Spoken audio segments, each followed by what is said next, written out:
Thank you for spending another midweek moment with the Wisconsin Property Taxpayers. I'm Paul Rozeski. Today is Wednesday, October 22nd, 2025. Thanks for being here. Before we look at some headlines, let's look to the week ahead. Thursday is National Slap Your Irritating Coworker Day, and here are the guidelines. Only one person can be slapped per hour. If you slap someone and they do something irritating again, you can slap them again. Not everyone that needs to participate will want to. So, irritating people can be held down while other coworkers slap them. And if you're questioned by your supervisor or others, it is acceptable to lie. However you decide to use this info, please celebrate responsibly.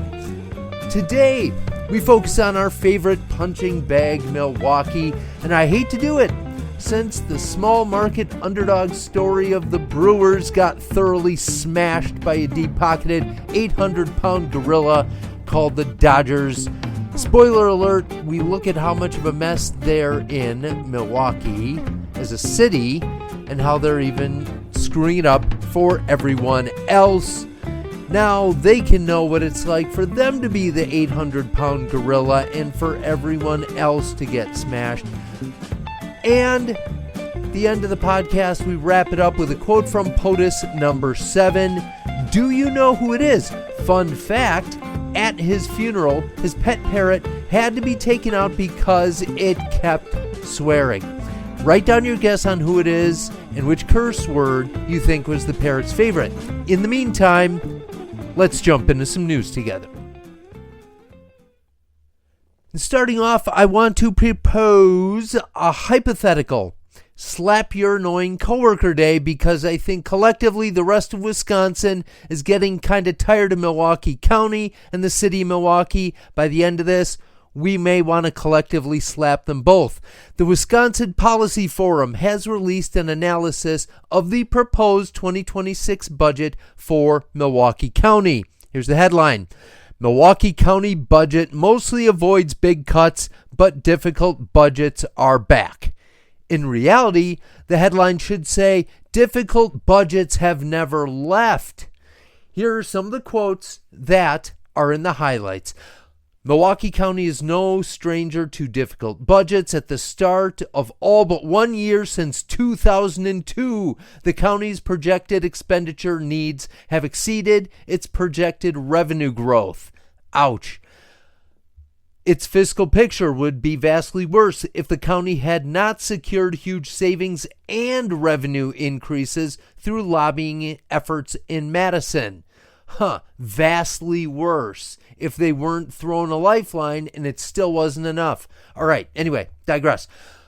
The revenue infusions made possible by Act 12, the budget, increases in the county sales tax rate and its allotment of state shared revenue aid are providing ongoing growth, and the county is set to retain robust revenues for use in future years. Okay, so the state budget helped them out. It'll help them out down the line, hopefully. Now, that's where I'm going to argue. Actually, I'm going to go out on a limb, and I'm going to say that any robust reserves that they're claiming will get absorbed by some other crisis like it always does. For years, these Wisconsin Policy Forum reports have warned about the fiscal cliff for Milwaukee County Transit, and now it's here, and they're having to do cutbacks. They absorbed the damage till they couldn't anymore. Meanwhile, quote, the county's capital budget outlook is perhaps more dire as its repair and replacement backlog, totaling more than $1 billion, would continue to grow, unquote. And here's the kicker, quote, the county executive's 4.1 proposed increase in the property tax would be the largest on a percentage basis since 2002.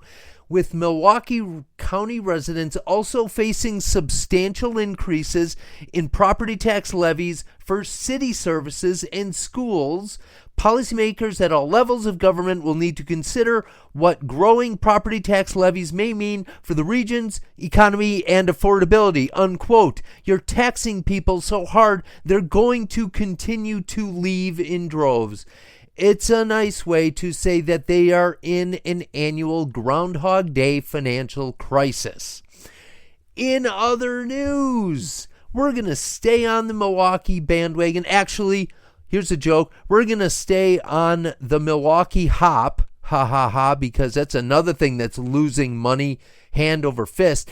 And now it's about school financing. Just recently, the school equalization aid numbers were released from the state, so that way the school districts can know what kind of dollars they'll get from Madison for the 2025-2026 fiscal year.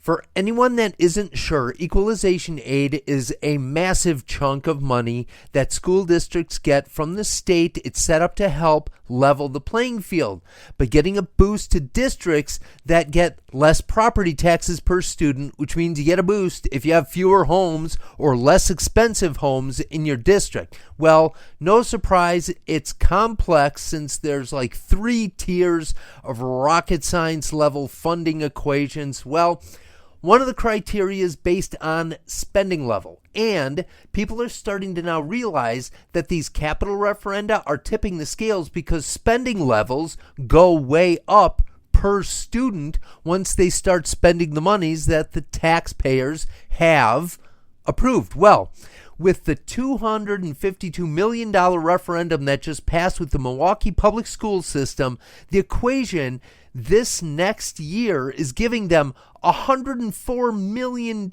increase over what they were already getting, which was $580 million. Now they're getting $692 million. The next closest increase is Racine at $20 million, followed by Menominee Falls at $4.6 million. So, to recap, the increases go quickly from $104 million to $4 million.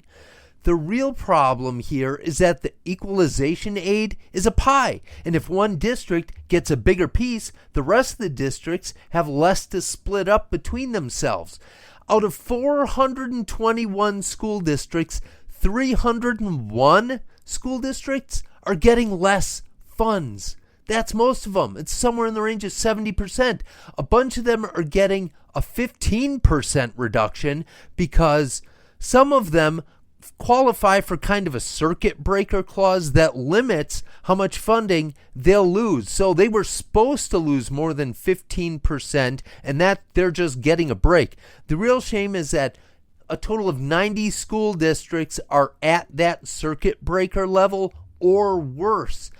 Everyone from Madison, that's losing almost $12 million, but also these districts like Crivets, that's getting a 25% cut, and Wisconsin Heights and Montello and Adams Friendship and Amory, all these small areas. Anyway, you just can't make this stuff up.